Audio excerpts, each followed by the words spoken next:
ગૃહમંત્રી ત્યાં પ્રચાર કરવા નથી જઈ રહ્યા, ઇવન દેશના વડાપ્રધાન પ્રચાર કરવા નથી જઈ રહ્યા અને ભૂલથી જાય છે તો એટલી બધી ઇજ્જતના ધજાગરા થઈ જાય છે કે લોકો સાંભળવા નથી આવતા. આખી આખી સભાઓ 4-5 હજાર વ્યક્તિઓથી ખાલી પડી રહે છે, ખુરશીઓ ખાલી પડી રહે છે, કાગડા ઉડે છે.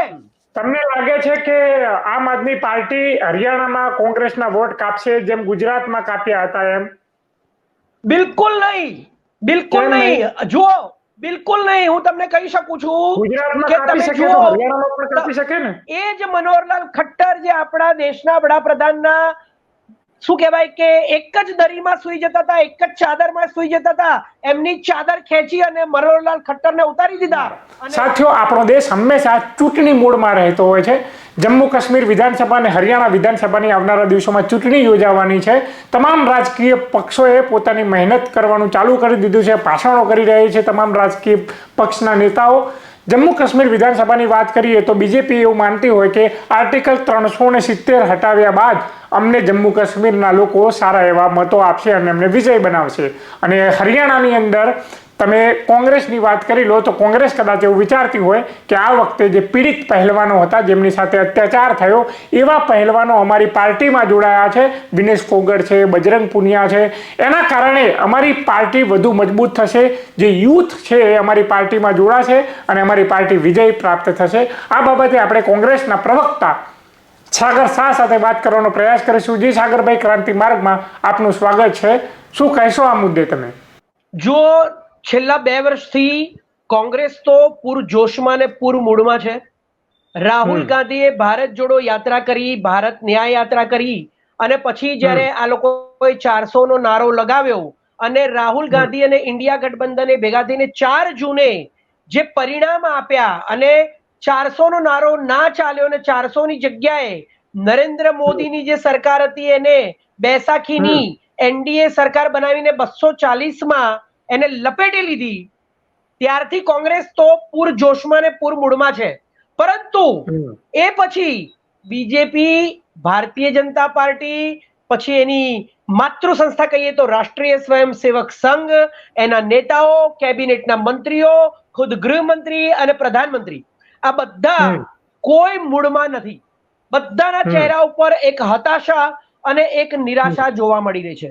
દરેકના ચહેરા ઉપર, દરેકની વાતોમાં, દરેકની બોડી લેંગ્વેજમાં એક ખીજ, એક ચીડ જોવા મળી રહી છે. હું તમને કહું છું કે હરિયાણાની અંદર કોંગ્રેસ એ ભારતીય જનતા પાર્ટીના સુપડા સાફ કરી નાખશે અને જમ્મુ એન્ડ કાશ્મીરમાં પણ સારામાં સારું પ્રદર્શન કરી અને ગઠબંધનની સરકાર જમ્મુ એન્ડ કાશ્મીરમાં પણ બનાવશે. જો તમે વાત કરતા હોય કે નરેન્દ્ર મોદી શું કરી રહ્યા છે, અમિત શાહ શું કરી રહ્યા છે, ભારતીય જનતા પાર્ટીના ત્યાંના લોકલ નેતાઓ શું કરી રહ્યા છે, એમનું પરફોર્મન્સ કેવું છે, તો એના વિશે હું તમને કહેવા માંગુ છું કે આ વખતે હરિયાણાની સરકારમાં, હરિયાણાની ચૂંટણીમાં ભારતીય જનતા પાર્ટીએ હાર સ્વીકારી લીધી છે. એના ઉદાહરણો 4-5 છે જે હું તમને આપું એટલે તમને ખબર પડી જશે. સૌથી પહેલા તો 2 વર્ષથી ચાલતા મુદ્દાઓ ત્યાં આગળ ખૂબ હાવી છે. સૌથી પહેલા તો કિસાનોનું આંદોલન એટલે કે કિસાનોની નારાજગી, એન્ટી ઇન્કમ્બન્સી, મહિલા એથ્લેટ્સનું અપમાન, અગ્નિવીરોનું અપમાન, અગ્નિવીરોની 4 વર્ષની નોકરીનો મુદ્દો, હાઈએસ્ટ બેરોજગારી, કોઈ સરકારી નોકરીઓ નહીં અને ત્યાં આગળ તમે જુઓ તો કિસાનોનું જે રીતે અપમાન થયું છે, બધા મુદ્દાઓ તો છેલ્લા 2 વર્ષથી આ દેશ જોઈ જ રહ્યો છે. પરંતુ તમે જુઓ કે અત્યારે હાલ હરિયાણાની અંદર ત્યાંના જે 9 વર્ષના જે મુખ્યમંત્રી હતા મનોહરલાલ ખટ્ટર, એ અત્યારે ક્યાંય જોવા નથી મળી રહ્યા. ચૂંટણી પ્રચારમાં ભાગ નથી લઈ રહ્યા. એમણે હાર સ્વીકારી લીધી છે. એ એમના માટે એવું કહેવામાં આવે છે કે એ તો ગુમ થઈ ગયા છે, દેખાતા જ નથી. એ પછી એ જ મનોહરલાલ ખટ્ટર જે આપણા દેશના વડાપ્રધાનના શું કહેવાય કે એક જ દરીમાં સુઈ જતા હતા, એક જ ચાદરમાં સુઈ જતા હતા, એમની ચાદર ખેંચી અને મનોહરલાલ ખટ્ટરને ઉતારી દીધા અને રાતોરાત જે સૈની સાહેબને ત્યાંના ચીફ મિનિસ્ટર બનાવ્યા, એ સૈની સાહેબ પણ મન થાય તો પ્રચારમાં જાય છે અને મન ના થાય તો પ્રચારમાં નથી જતા અને રીલ બનાવે છે અને વિડીયો બનાવીને સોશિયલ મીડિયા ઉપર પ્રચાર કરી રહ્યા છે હરિયાણાના મુખ્યમંત્રી. કેટલી 5 પાર્ટીઓને ઉતારી છે તમે જુઓ કે એક તો કોંગ્રેસ, એ ઇન્ડિવિડ્યુઅલ લડે છે. હવે આપ પણ ત્યાં ઇન્ડિવિડ્યુઅલ લડી રહ્યું છે, પરંતુ બીજી એવી 3-4 પાર્ટીઓ જે ભારતીય જનતા પાર્ટીની જ બી પાર્ટી તરીકે કામ કરી રહી છે, જેમ કે માયાવતીની પાર્ટી છે, પછી અભય ચોટાલાની પાર્ટી છે, એમના ભાઈ અજય ચોટાલાના 2 દીકરા દુષ્યંત ચોટાલા અને દિગ્વિજય ચોટાલા, એમની પાર્ટી છે, અને બીજા પેલા એક છે જે પેલા શું નામ છે અત્યારે યાદ નથી આવતું, પરંતુ 4-5 પાર્ટીઓ ભારતીય જનતા પાર્ટીએ ઉતારી છે. એ પણ અંદર અંદર લડી રહી છે, અને મોટા ભાગના 60 થી 70 નેતાઓએ ભારતીય જનતા પાર્ટી છોડી દીધી છે. અને સૌથી મહત્વની વસ્તુ કે મનોહરલાલ ખટ્ટરનો ભત્રીજો એણે હમણાં જ કોંગ્રેસ જોઈન કરી, અને પેલો જે આરોપી બળાત્કારનો ગીતિકા શર્મા કેસનો ગોપાલ કાંડા, એને સ્ટેટમેન્ટ આપ્યું કે અમે તો ભારતીય જનતા પાર્ટીને લાવીને જંપીશું. એટલે એ પણ ખબર પડી ગઈ પબ્લિકને કે આ જે બીજી બધી પાર્ટીઓને ઉતારવામાં આવી છે એ પણ ભારતીય જનતા પાર્ટીની BCDEFG પાર્ટીઓ જ છે. એટલે અત્યારે તમે જુઓ કે અમિત શાહ તો ગૃહમંત્રી છે, કહેતા હતા કે નરેન્દ્ર મોદી ચહેરો છે, નરેન્દ્ર મોદીના નામ ઉપર પથરાને પણ ઉભો રાખો તો ચૂંટણી જીતી જવાય. પરંતુ દેશના ગૃહમંત્રી પણ અત્યારે ઝારખંડમાં જઈને બીજો પ્રચાર કરી રહ્યા છે, પરંતુ હરિયાણામાં ગૃહમંત્રી પણ નથી જઈ રહ્યા. નરેન્દ્ર મોદીએ અત્યાર સુધીમાં માત્ર એક જ સભા કરી ત્યાં હરિયાણામાં, અને એટલી કિરકિરી થઈ કે નરેન્દ્ર મોદીની સભામાં માત્ર 5000 લોકો આવ્યા. કેટલા? 5000. હરિયાણાની અંદર દેશના વિશ્વગુરુ, દેશના દેવતાઓના દેવતા, નોન બાયોલોજીકલ ડિવાઇન વ્યક્તિ માટે એમને સાંભળવા હરિયાણાની અંદર એમની સભામાં માત્ર 5000 લોકો આવ્યા. અને બીજી સભા કરવાની દેશના વડાપ્રધાનમાં હિંમત નથી રહી. અને એ દેશના વડાપ્રધાન આ ચુનાવનો પ્રચાર જ્યારે પીક ઉપર છે ત્યારે 3 દિવસ માટે અમેરિકાના પ્રચાર ઉપર જતા રહ્યા છે. કે છે કે અમારો 100 દિવસનો એજન્ડા હતો, 100 દિવસ પૂરા થઈ ગયા. આ 100 દિવસમાં આપણા દેશના વડાપ્રધાન માત્ર Italy, Austria, Ukraine, Russia, America બસ ફોરેનમાં જ ફરી રહ્યા છે દેશના પૈસા ખર્ચીને. એટલે સાગરભાઈ એક મિનિટ, તમે એવું કહેવા માંગો છો કે હરિયાણાની ચૂંટણીની અંદર હારના ડરથી વડાપ્રધાન નરેન્દ્ર મોદી અમેરિકા જતા રહ્યા? બિલકુલ બિલકુલ. આ સાબિતી છે કે જ્યારે ચુનાવ પીક ઉપર છે, તમે જુઓ કે એની જે ડેટ ચેન્જ કરાવડાવી હરિયાણામાં, તો હરિયાણાની અંદર તો જ્યારે ચૂંટણી નક્કી થઈ ગઈ, ચૂંટણીની ડેટ આવી ગઈ, એ પછી પણ એમને ડર લાગી ગયો હતો, અને ચુનાવ આયોગને રિક્વેસ્ટ કરીને હરિયાણાની ચૂંટણીની ડેટ પણ એમણે બદલાવી છે. પહેલા ચૂંટણી 1 તારીખે હતી અને 4th રિઝલ્ટ હતું, અને હવે ચૂંટણી ક્યારે 4th કે 5મી તારીખે કરીને 8મી તારીખે હવે રિઝલ્ટ આવવાનું છે. તો પ્રધાનમંત્રીએ, હરિયાણાની સરકારે, ભારતીય જનતા પાર્ટીએ, એમની ABCDEFG ટીમોએ ભેગા થઈને હરિયાણાની અંદર જ્યારે એમની પહેલી યાદી બહાર પડી ઉમેદવારોની, ત્યારથી લઈ અને અત્યાર સુધીમાં જેટલા પણ સ્ટેપ્સ લીધા છે, જેટલી પણ એક્શન લીધી છે, એટલે કે ચુનાવ આયોગને રિક્વેસ્ટ કરવી, ડેટ પાછળ લઈ જવી, ગૃહમંત્રી ત્યાં આગળ જતા નથી, દરેક વ્યક્તિ ભારતીય જનતા પાર્ટીના હરિયાણાના નેતાઓ એવું કહી રહ્યા છે કે હું મુખ્યમંત્રીનો ચહેરો છું.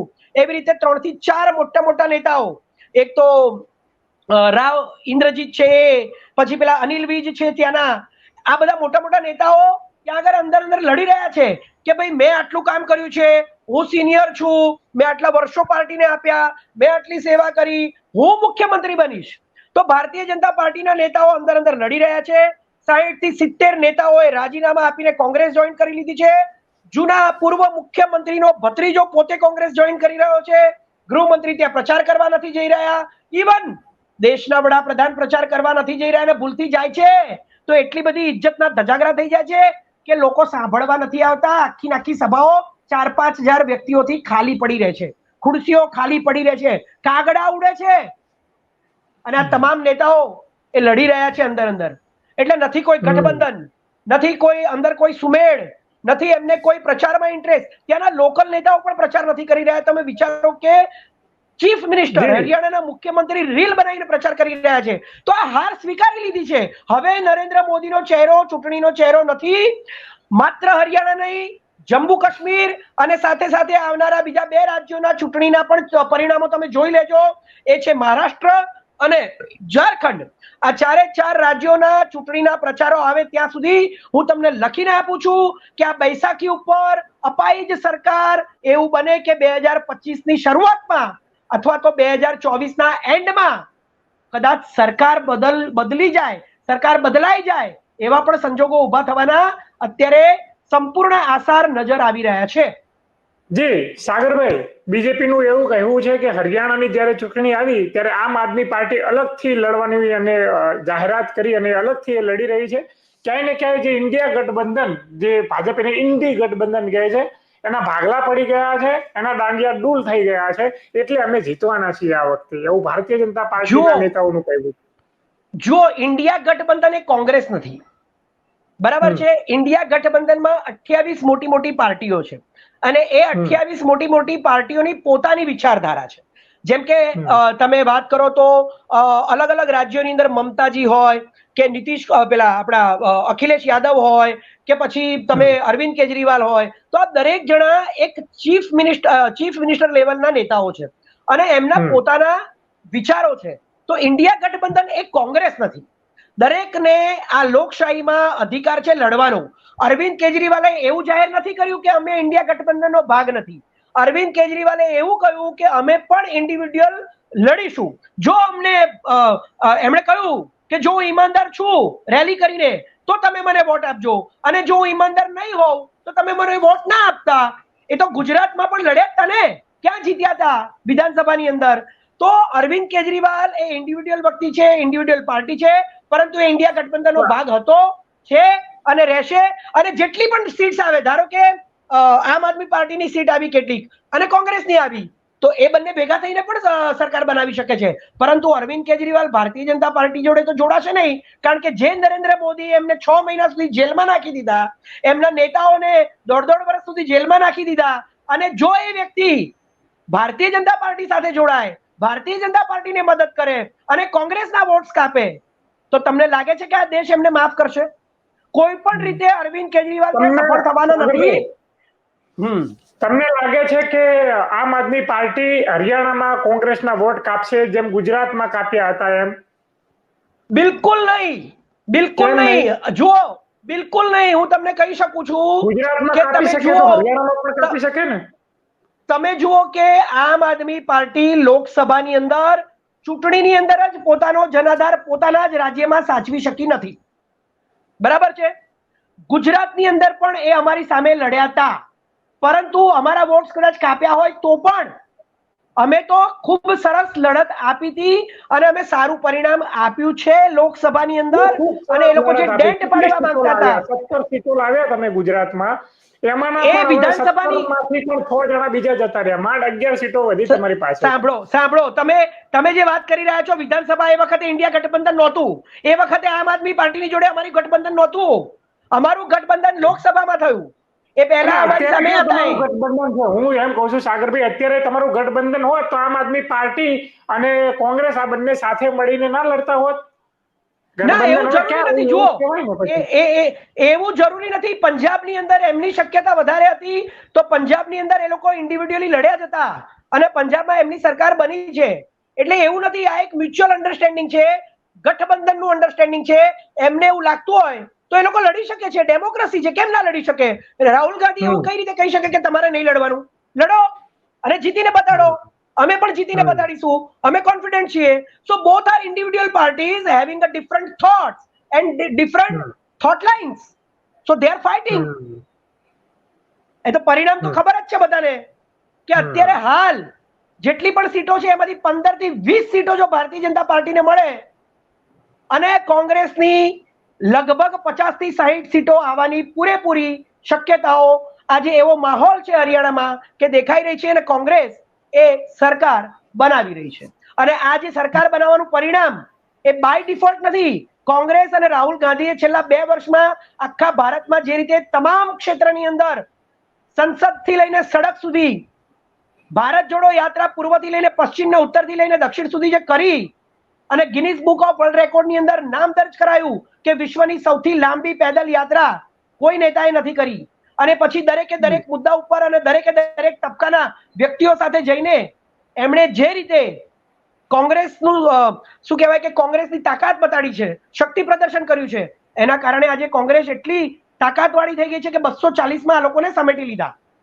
અને જ્યાં જાવ ત્યાં દરેક રાજ્યમાં, મહારાષ્ટ્રમાં પણ કોંગ્રેસ આગળ, ઝારખંડમાં પણ કોંગ્રેસ માટે સિમ્પથી, જમ્મુ એન્ડ કાશ્મીરમાં પણ કોંગ્રેસ માટે સિમ્પથી, હરિયાણામાં પણ કોંગ્રેસ માટે સિમ્પથી, હિમાચલ પ્રદેશ, તેલંગાણા, કર્ણાટક, તમે જુઓ આજે ચારે બાજુ રાહુલ ગાંધીને ઇન્ડિયા ગઠબંધન થઈ રહ્યું છે. એટલે ઇન્ડિયા ગઠબંધનના દરેક લોકોને હક છે, એ લોકો પોતાની રીતે લડી શકે. ધારો કે એમને જેટલી પણ સીટ આવશે એ ભાગ તો ઇન્ડિયા ગઠબંધનનો જ થવાનો છે.